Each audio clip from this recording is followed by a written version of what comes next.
In today's video, we're going to talk about Deadpool 3, aka Deadpool and Wolverine. There's been a lot of new information going around, new news, new rumors, new leaks. This movie is going to be absolutely wild when it comes out later this year. In the summer being July and being Marvel Studios' only theatrical movie of the year, which is absolutely insane to say. So yo, what is freaking good, YouTube bullshit? If you are new around, make sure to subscribe to never miss any of the kaiju, monsterverse, Marvel, DC, pop culture based content that I try to cover personally on a daily basis. Go subscribe to the channel, turn notifications on, and let me know down below, why are you freaking hyped for Deadpool 3?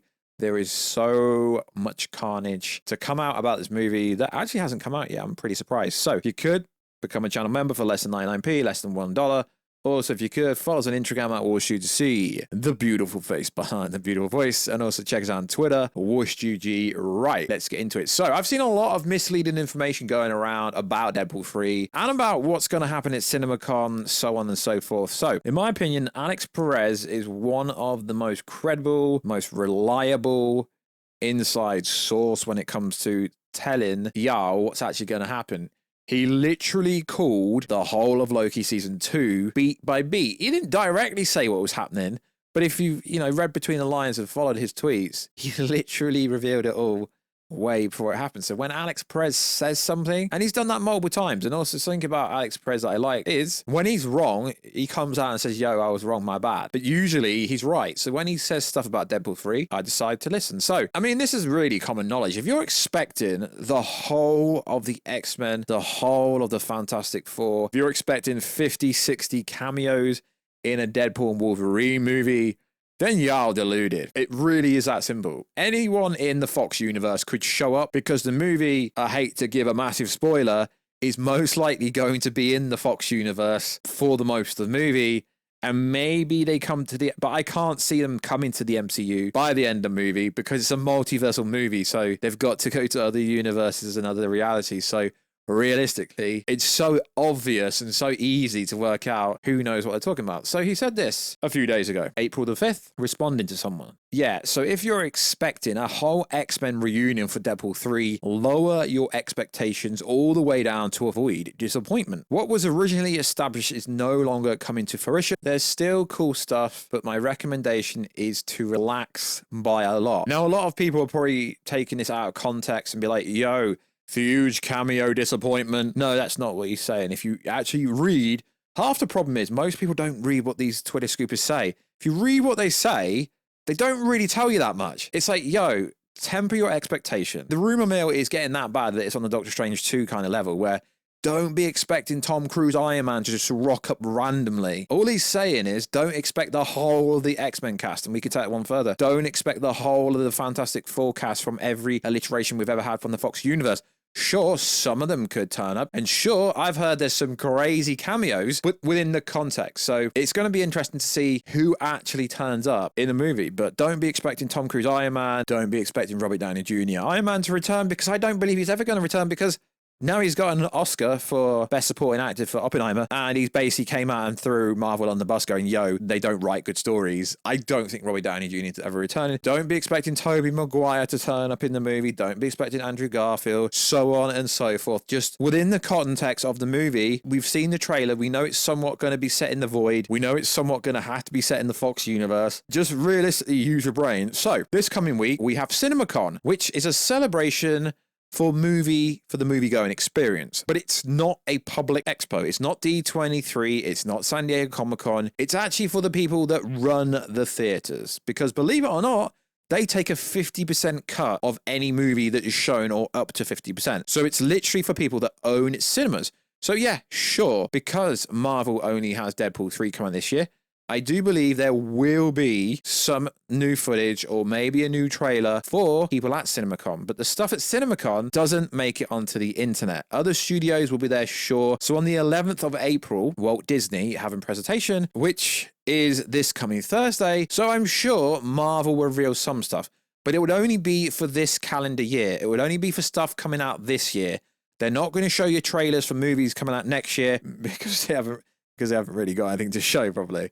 But if they did, someone will report it. So you have like the trades go into stuff like this. And if there is some kind of trailer, they're allowed to report a description of said trailer. But don't be expecting this infamous second trailer that is supposed to be coming out in May, and everyone seems to think that Hulk is going to be fighting Wolverine in said trailer just because it looked like Hulk's bed in the first trailer. If Hulk is going to be in this movie fighting Wolverine, do you not think Marvel would want to hold that back so there's some kind of surprises? Now, there is this fake image going around the Twitter sphere, which is interesting. It says new trailer for Deadpool 2 and Wolverine, new look at Inside Out 2, first teaser for The Lion King. Interesting. And obviously other studios like Paramount Pictures will be there, Universal Pictures, Lionsgate, Warner Bros, so on and so forth.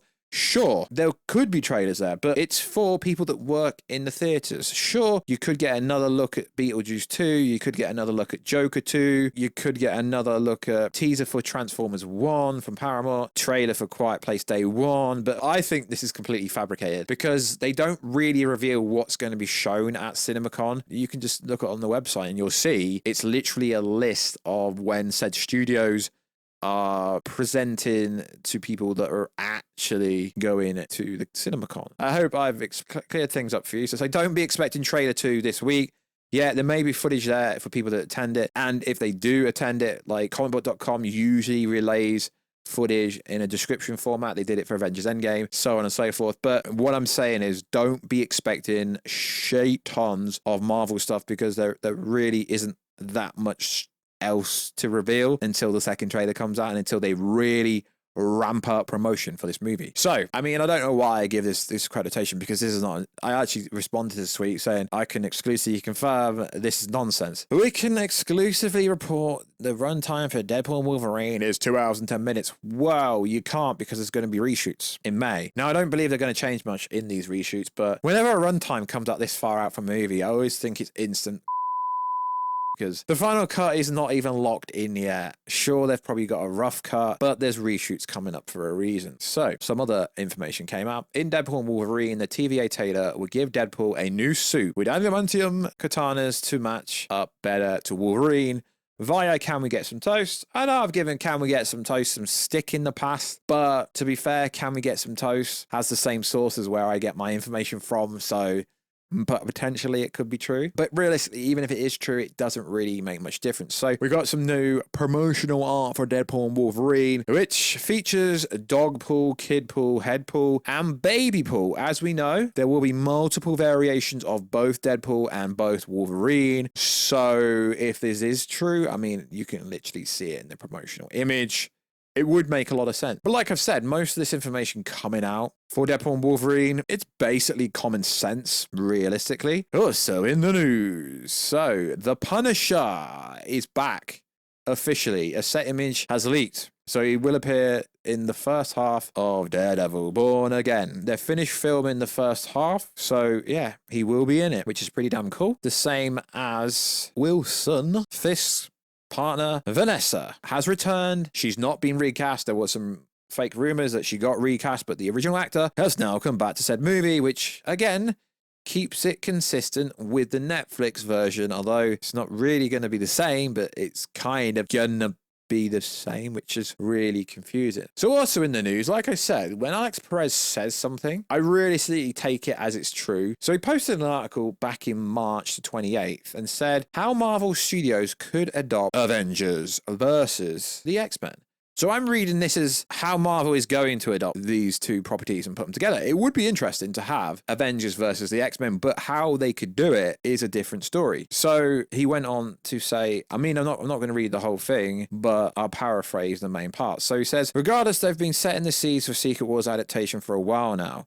From the Nexus beings and the branching realities, timelines, and incursions, Marvel is slowly building the base of their adaptation for a multiverse throughout most of the recent projects, which is true, but a lot of people think the multiversal saga sucks because they just haven't got anywhere yet. But time is running out as we get closer and closer to Avengers Secret Wars. As we know by now, the main Marvel Cinematic Universe designed 616 or 1999, depending on who you ask, is set on a collision course with another universe via an incursion caused by Doctor Strange at the end of Doctor Strange Into the Multiverse of Madness. Now, there are very least 3 plausible universes that the Sacred Timeline universe is on an incursion with. The first one is Earth 617, the universe of the Defender Strange, since his corpse was left behind in the main universe timeline, not to mention also the body of Strange used to dreamwalk at the very end of the movie. There's also Earth 838, where we were introduced to the Illuminati. Lastly, there's the universe formerly inhabited by Sinister Strange, which was already showcasing the effects of an incursion. We know from where the movie risked an incursion occurs due to prolonged presence in the universe alternate to our own. From that movie, we only know of 2 individuals from the Sacred Timeline universes who cross paths in another universe, Doctor Strange and the Scarlet Witch. However, a third MCU character has already crossed paths with another universe and seamlessly stuck there in the foreseeable future. So it goes on to say that Monica Rambeau is a key player. Interesting. It went on to say, obviously, she was introduced in Captain Marvel, eventually being assigned to Westview in WandaVision, where she obtained her god-tier powers. And then it went on to say, following the incident, she was recruited by Nick Fury into Saber, where she later reunited with Auntie Carol Danvers and joined forces with Kamala Khan to stop the Kree invasion from Duban from destabilizing the universe, but not before the Kree was able to open up a rift in the multiverse where Rambeau crossed over to the other side to close the rift. She currently resides in another universe alongside a variant of her mother, who is the hero known as Binary and Dr. Hank, aka Beast. So it's interesting. So it goes on to say, according to sources, whilst Monica is trapped in another universe, her character is set to take center stage as one of the key players in the future that is to come. Her presence in another universe will be one of the main catalysts that will push the events of Avengers Secret Wars forward, as her presence in an alternate universe seamlessly implied to be inhabited by the X-Men is heading for a collision course with this main 616 timeline. I mean, a lot of this makes sense. It is unknown if this alternate universe is the Fox universe, set to take center stage in the upcoming Deadpool and Wolverine. I believe that movie isn't going to take place in the MCU at all because they don't need to use the MCU universe, really. I don't think it will. Or if it's simply another alternate universe inhabited by the X-Men, still the answer should become more apparent when the highly anticipated Deadpool sequel releases. Nonetheless, an incursion between a universe inhabited by the X-Men and the main MCU universe inhabited by the Avengers is set